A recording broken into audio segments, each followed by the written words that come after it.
Jalpaiguri sports complex সংলগ্ন করোলা সেতুর পাশের জলা জমিতে বহুতল নির্মাণের নকশা অনুমোদন দেওয়া হয়েছে পুরসভার পক্ষ থেকে। এই জলা জমি রক্ষার দাবিতে পরিবেশপ্রেমী সংগঠনের পক্ষ থেকে আদালতে মামলা করা হয়েছে, আর সেই মামলা চলছে। এরপরেও কিভাবে অনুমোদন দেওয়া হলো পুরসভার পক্ষ থেকে, পুরসভার বিরুদ্ধে আদালতের দ্বারস্থ হতে চলেছে পরিবেশপ্রেমী সংগঠনের যৌথ মঞ্চ।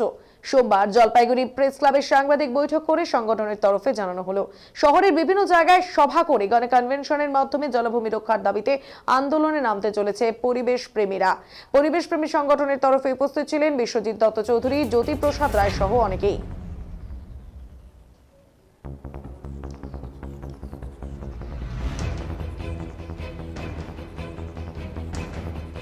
জলা জমিতে বহুতল নির্মাণের নকশা, আর সেই বহুতল নির্মাণের নকশা অনুমোদন দেওয়ার অভিযোগ উঠল পুরসভার বিরুদ্ধে।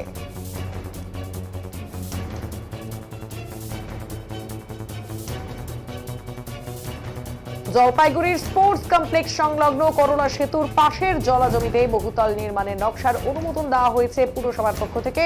জলা জমি রক্ষার দাবিতে পরিবেশ প্রেমী সংগঠনের পক্ষ থেকে আদালতে মামলা করা হয়েছে, আর সেই মামলা চলছে। এরপরেও কিভাবে অনুমোদন দেওয়া হলো পুরসভার পক্ষ থেকে, পুরসভার বিরুদ্ধে আদালতের দ্বারস্থ হতে চলেছে পরিবেশ প্রেমী সংগঠনের যৌথ মঞ্চ। সোমবার জলপাইগুড়ি প্রেস ক্লাবে সাংবাদিক বৈঠক করে সংগঠনের তরফে জানানো হলো, শহরের বিভিন্ন জায়গায় করে গণকনভেনশনের মাধ্যমে জলা জমি রক্ষার দাবিতে আন্দোলনে নামতে চলেছেন পরিবেশ প্রেমীরা। পরিবেশ প্রেমী সংগঠনের তরফে উপস্থিত ছিলেন বিশ্বজিৎ দত্ত চৌধুরী, জ্যোতিপ্রসাদ রায় সহ আরো অনেকেই।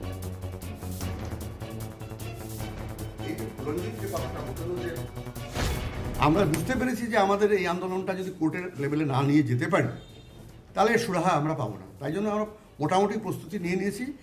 পদক্ষেপ তো নিতে হয়, তাতে একবারে নেওয়া যায় না, তার প্রস্তুতি নিতে হয়। আমরা অলরেডি তৈরি হচ্ছি, ল্যান্ড ট্রাইব্যুনাল যেমন পাশাপাশি আছে, তার সঙ্গে আমরা ডিস্ট্রিক্ট কোর্টের জন্য প্রস্তুত হচ্ছি। তাদের বিরুদ্ধে অভিযোগ সত্যি করে বলতে পুরসভার বিরুদ্ধে তো অভিযোগ বটেই, কারণ এতবার করে যখন আমরা বলছি, দেখিয়েও দিচ্ছি। প্রথম হচ্ছে ল্যান্ডের চরিত্র যারা যে অন্যায় প্রথম হচ্ছে 4C কে ভায়োলেশন করা হয়েছে, সেকশন 4C কে ভায়োলেশন করা হয়েছে পিএলআর অফিস থেকে। এটা এক। 2 নম্বর হচ্ছে তার পাশাপাশি পুরসভা যেভাবে আমাদেরকে না শুনে ওদেরকে মদত দিচ্ছে, এটাও একটা বিরাট আমাদের যন্ত্রণার জায়গা, এবং সেই কারণে আমরা পুরসভার বিপক্ষেই আমরা এই মামলাটাকে দাঁড় করি। আমরা নন অ্যাপ্লিকেবলের জন্য অলরেডি প্রেয়ার দিয়েছি আমাদেরকে, যে আপনি একটু সময় নিন, বুঝুন না অসুবিধা কি। একটা বিল্ডিং তো একদিনে করা যাবে না, it will take some time.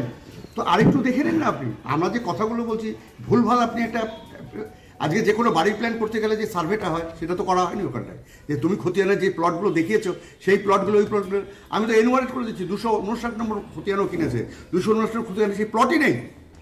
তুমি অ্যাপ্রুভাল দিয়ে বসে আছো। একদম সবাইকে পার্টি করেছি আমরা, ওদেরকে করেছি, পুরসভা করেছি, ডিস্ট্রিক্ট অ্যাডমিনিস্ট্রেশনকে পার্টি করেছি, কাউকে ছাড়িনি আমরা। হ্যাঁ, না না, হায়ার কোর্টে যেতে, ট্রাইব্যুনালে যেতে যাচ্ছি আমরা, সেখানেও তাই। আমরা যেটা গ্রিন ট্রাইব্যুনাল দিয়েছি, এরা দে আর অল পার্টিজ। প্রস্তুতি নিয়েছি অনেকদিন থেকে আমরা, এগুলো সব কিন্তু অথরিটিকে দেখিয়েছি যে কী কী ক্রস মিস্টেক বা ইনজাস্টিসগুলি ওখানে হচ্ছে। আমরা বুঝতে পেরেছি যে আমাদের এই আন্দোলনটা যদি কোর্টে এখানে শুধু জমি সংক্রান্ত বিষয় না, কে জায়গা কিনলো, কোথায় কিনলো, সেটা যেরকম একটা বিষয় সভা জানতো, এবং পুরসভা ওইখানে যে বেআইনিভাবে যখন ওয়ালটা ওঠায়, সেই জায়গায় জেলখানার মতো প্রাচীর দেওয়া হয়, সেই জন্য আমরা আদালতের মামলার পথে হাঁটতে বাধ্য হব আগামী দিনে। পুরসভা এবং আরো কয়েকটি